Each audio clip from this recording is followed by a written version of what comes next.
Assalamualaikum warahmatullahi wabarakatuh. Bersambung kita semula untuk pelajaran 8 dalam bidang Al-Quran yang bertajuk amanah terhadap harta dan nyawa. So, kita akan belajar berkaitan dengan ayat kefahaman ini berkaitan dengan amanah. Apa yang awak faham tentang amanah? Amanah itu satu bentuk konsep tanggungjawab kita terhadap harta dan juga nyawa. Okey, kita akan tengok sama-sama. Okey, pelajar mengikuti bacaan guru dengan betul siap dan bertajwid lah.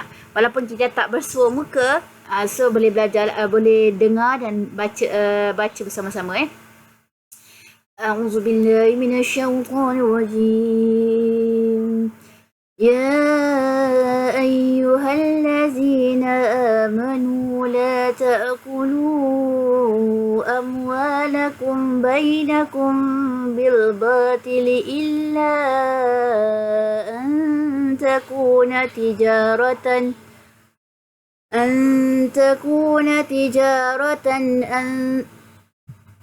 تكون تجارة عن تراض منكم ولا تقتلوا أنفسكم إن الله كان بكم رحيما. Okay, sekali lagi Tadi saya tak apa pendek. أعوذ بالله من الشيطان الرجيم. يا أيها الذين آمنوا لا تأكلوا أموالكم بينكم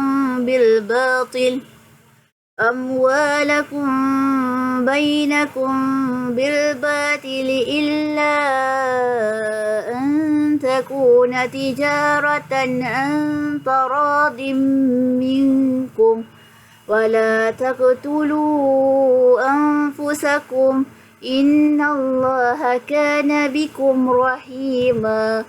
Okay, terlihat. يا أيها الذين آمنوا لا تأكلوا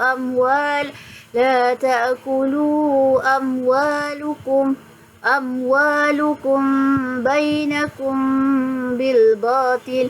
Wahai orang-orang yang beriman, janganlah kamu makan ataupun guna harta-harta kamu sesama kamu dengan jalan yang salah, tipu, judi dan sebagainya. Illa an takuna tijaratan an taradim minkum, kecuali pada jalan perniagaan yang dilakukan secara suka sama suka di antara kamu. Wala taqtulu anfusakum, dan janganlah kamu berbunuh-bunuhan sesama sendiri.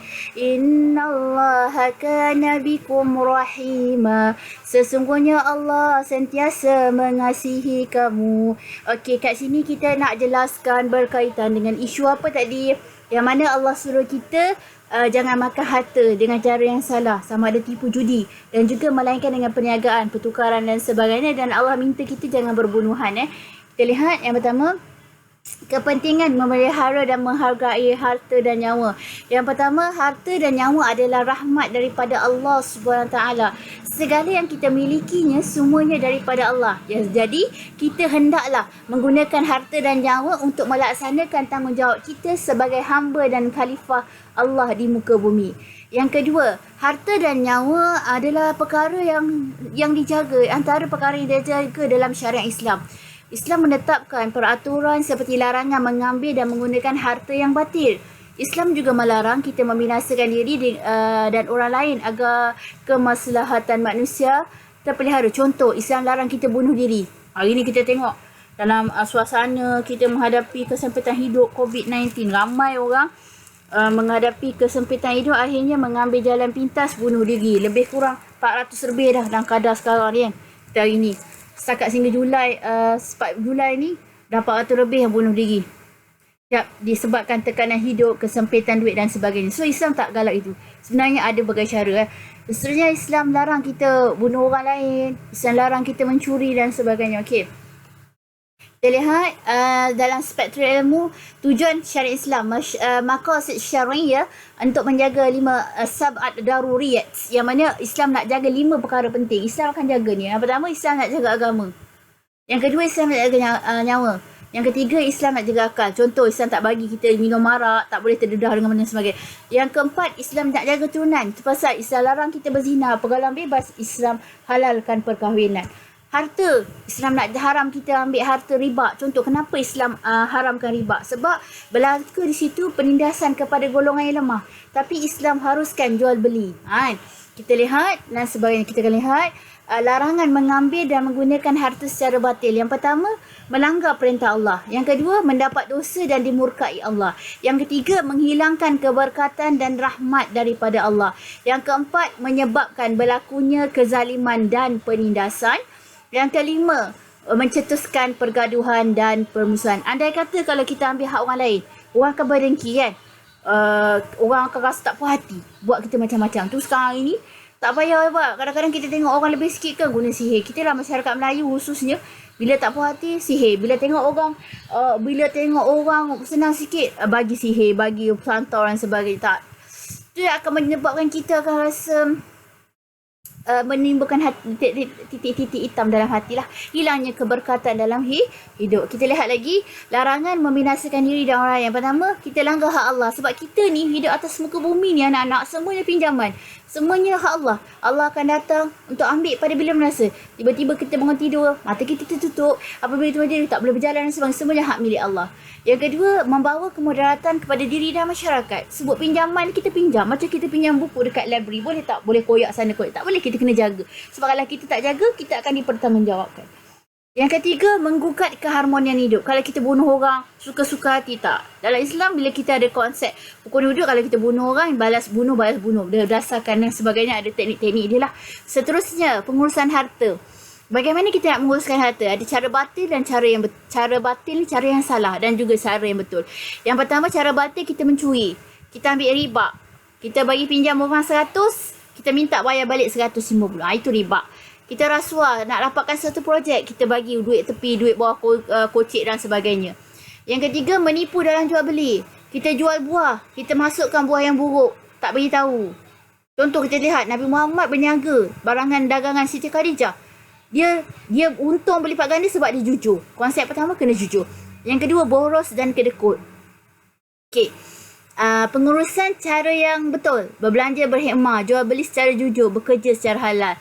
Maksudnya kita nak cari duit halal. Ada orang pernah satu ketika dulu, ada orang membangkitkan maksudnya boleh lah, ada pendapat tadakan tanya pada seorang ustazah ni, boleh tak saya melacukan diri untuk menangguh anak? Tak boleh.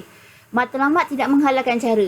Walaupun pada asalnya kita nak dapatkan duit untuk belanja anak, tapi tak boleh membuat perkara-perkara yang dilarang pada Allah. Contohnya melacu diri ataupun kita bekerja di tempat-tempat yang menjual arak ataupun terlibat dengan secara langsung tak langsung dengan penjualan arak. Tak boleh. Kalau boleh, kita kena elakkan sebab nak dapatkan rezeki yang halal. Okey, seterusnya perbuatan yang tidak menghargai nyawa, membunuh diri sendiri dan juga orang lain, ketagih rokok dan dadah. Susunya rokok. Rokok ni, kalau nak cerita pasal rokok, rokok ni dia boleh, sebagian ulama dah mengatakan dia haram sebab dia banyak membawa kemudaratan pada diri lah. So siapa yang merokok tu kena belajar lah, meninggalkan rokok lah. Dadah pun sama, lagi teruk lah, memberi kesan teruk pada diri sendiri, keluarga dan juga masyarakat.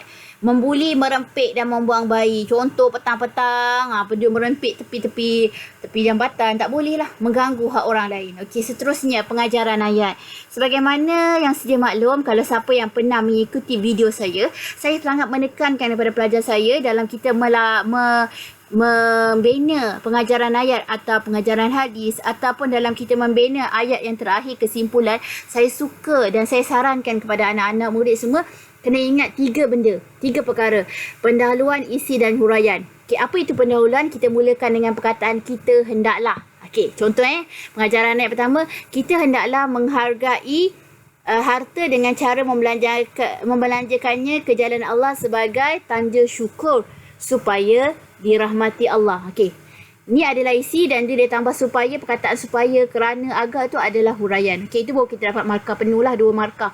Okey, seterusnya kita hendaklah berusaha mendapatkan harta yang halal dan redai Allah. Isi seperti berniaga dengan jujur tu adalah huraian. Settle masalah Seterusnya, kita hendaklah menghargai nyawa dan diri dengan menjaga kedua-duanya dari perkara yang mudaratkan seperti rokok dan dadah. Ni dah ada dia punya huraian dia. Yang keempat, kita hendaklah mewujudkan hubungan baik sama manusia dengan cara tidak mencederakan dia. Okey, dengan cara tidak mencederakan dia atau tidak saling membunuh adalah bentuk huraian. Sebab saya dah ajar, salah siapa pernah dengar video saya sebelum ni, bagaimana kita nak mewujudkan ayat huraian sama ada dengan perkataan sendi seperti, sebagai, supaya, agar, kerana, dengan. Itu boleh menyebabkan ayat huraian. So, kita boleh, semoga perkongsian saya ni dapat memberi manfaat pada semua, bukan diri saya saja, dan juga sebagai peringatan pada saya. Kita akan bertemu lagi nanti. Okey. Sebelum saya meninggalkan kamu, kita akan buat sedikit penilaian dan juga pentaksiran lah. Soalan kebat berdasarkan gambar jawab soalan tu. Okey. Apakah etika perniagaan yang dituntut dalam Islam? Okey, jelaskan lah. Yang kedua, jelaskan akibat jika peniaga tidak mengamalkan etika perniagaan. Yang seterusnya, anda dilantik sebagai bendahari kelas. Bagaimanakah anda menjalankan tugas selaras dengan ajaran Islam? So, cuba fikir. Kita kembangkan kita punya ayat. Bagaimana kita nak kembangkan soalan kebat ni? Saya selalu, kalau di dalam kelas saya akan sarankan kepada pelajar. Yang pertama, kena keluarkan isi. Jawab soalan. Yang pertama, keluarkan isi. Daripada isi tu awak jawab. Kenapa? Contoh, apakah etika perniagaan itu? Okey, kena jujur. Ataupun amanah. Kenapa kita kena? Kerana merupakan sifat yang disarankan atau yang dituntut dalam Islam. Okey, sebab apa kita perlu jujur? Okey, apabila kita jujur, apa kesan dia? Untuk jawapan huraian lengkap. Tadi isi dan huraian dalam satu ayat, kemudian diikuti huraian lengkap. Bagaimana kita nak membina huraian lengkap ya anak-anak? Saya suka jelaskan kepada pelajar saya. Kalau untuk huraian lengkap, awak ingat KFC hot. Apa maksud KFC hot? Kesan. Kita kena fikirkan apa kesan daripada isi yang kita bagi. Ataupun kita fikir contoh. Ataupun kita fikir KFC faktor. KFC kan? Silap. Faktor, contoh. Dan sekiranya kita hukum. So, apa dia? So, contohlah saya ambil yang mudah. Contoh, hukum. Dosa tak kalau kita tak jujur? Sekiranya kita tak jujur dalam perniagaan, kita berdosa. Kemudian kesimpulannya, so kita cerita pasal jujur kan? Kita hendaklah sentiasa mengamalkan sifat amanah atau jujur dalam perniagaan supaya dirahmati Allah. Okey. Seterusnya, jelaskan akibat jika tidak mengamalkan etika perniagaan. Agak-agak orang percaya tak? Okey, tidak dipercayai oleh orang lain. Kenapa dia tak dipercayai oleh orang lain? Kerana mengamalkan sifat keji. Boleh juga. Okey, titik. Apakah hukum kalau kita sifat hal ini kerana, boleh kita berhukum kita ambil. Hal ini kerana sifat khianat adalah dilarang oleh agama. Betul kesimpulannya? Sebagai satu saranan pada isi kita tadi. Kita hendaklah bersifat amanah atau jujur. Okey, begitu juga macam ni. Cuba buat. Saya dah bagi sedikit gambaran. Semoga dapat perkongsian lah. Okey, ataupun kita lihat satu lagi. Berdasarkan putusan fatwa ni, pasal merokok adalah haram. Jelaskan kesan rokok pada pengamalnya. Okey, pertama, rokok boleh menyebabkan masalah kesihatan. Kenapa ramai pelajar terjebak dengan gejala rokok? Sebab apa? Terpengaruh dengan rakan sebaya, sebab nak rasa perasaan mencuba. Apakah kesan jangka panjang jika gejala merokok ni terus berasa, terdedah dengan penyakit 3 serangkai, jantung, kencing manis dan juga darah tinggi? Apakah pandangan anda, apakah hubungan gejala rokok dengan ketagihan dadah? Okey, hubungan lah.